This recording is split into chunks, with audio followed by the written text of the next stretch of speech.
আচ্ছা, আমরা তো সবাই কোনো না কোনো দেশের নাগরিক, তাই না? কিন্তু কখনো কি ভেবে দেখেছি এই নাগরিক হওয়ার আসল মানেটা ঠিক কি? এর সাথে কি কি বিশেষ সুযোগ সুবিধাই বা জড়িত? চলুন আজ নাগরিকত্বের একেবারে মূল ভিত্তিগুলো নিয়ে একটু কথা বলা যাক।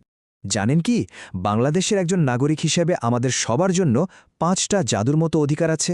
হ্যাঁ, ঠিকই শুনেছেন, এগুলোকে বলা যেতে পারে আমাদের নাগরিক জীবনের মূল ভিত্তি। চলুন আজ এই অধিকারগুলোর সম্পর্কে একটু বিস্তারিত জেনে আসি। এই যে বিশেষ অধিকারগুলোর কথা বললাম, এগুলোকেই বলে মৌলিক অধিকার।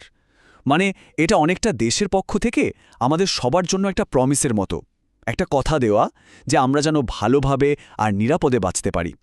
তো এই অধিকারগুলোর মধ্যে সবচেয়ে প্রথমে যেটা আসে সেটা হলো বেঁচে থাকার অধিকার। চলুন তো দেখি এই বেঁচে থাকার জন্য আমাদের আসলে কি কি লাগে, যা ছাড়া জীবনটা কল্পনাই করা যায় না। সবার আগে একদম প্রথম অধিকারটা হলো খাওয়ার। ভাবুন তো, খাবার ছাড়া কি চলে? পড়াশোনা করা, খেলাধুলা করা, সবকিছুর জন্য যে শক্তি দরকার তা তো ভালো খাবার থেকেই আসে, তাই না? আর দেশ ঠিক করেছে যে প্রত্যেকটা নাগরিক যেন এই খাবারটা পায়। এরপর ২ নম্বরে আসে আমাদের পোশাক বা কাপড়-চোপড়। রোদ, বৃষ্টি, ঠান্ডা এই সব কিছু থেকে বাঁচতে তো পোশাক লাগবেই।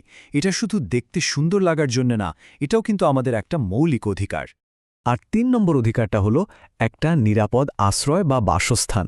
সারাদিন কাজ বা স্কুলের পর আমরা সবাই তো একটা নিরাপদ জায়গায় ফিরতে চাই, তাই না? বাইরের সব বিপদ থেকে বাঁচতে মাথার উপর একটা ছাদ থাকা যে কতটা জরুরি, আর সেটাও আমাদের একটা অধিকার। আচ্ছা, বেঁচে থাকার জন্য যা যা দরকার সেগুলো তো গেল, কিন্তু শুধু বেঁচে থাকলেই তো হবে না, আমাদের তো বড় হতে হবে, শিখতে হবে, তাই না? এবার আমরা সেই অধিকারগুলো নিয়ে কথা বলবো যা আমাদের আরও ভালো মানুষ হিসেবে বেড়ে উঠতে সাহায্য করে। তো ৪ নম্বর অধিকারটা হলো শিক্ষা, স্কুলে গিয়ে পড়াশোনা করার অধিকার। এই শিক্ষাই কিন্তু আমাদের স্বপ্ন দেখতে শেখায়, আর সেই স্বপ্ন সত্যি করার পথ দেখায়। শিক্ষিত মানুষরাই তো দেশটাকে এগিয়ে নিয়ে যায়। আর এর ঠিক পরে ৫ নম্বরে আছে চিকিৎসা। মানে শরীর খারাপ হলে বা অসুস্থ হলে যেন আমরা ভালো ডাক্তার দেখাতে পারি, ঠিকমতো চিকিৎসা পেতে পারি, কারণ সুস্থ থাকলেই তো আমরা সব করতে পারব। এই দুটো মিলেই কিন্তু আমাদের সামনে এগিয়ে যাওয়ার শক্তি যোগায়।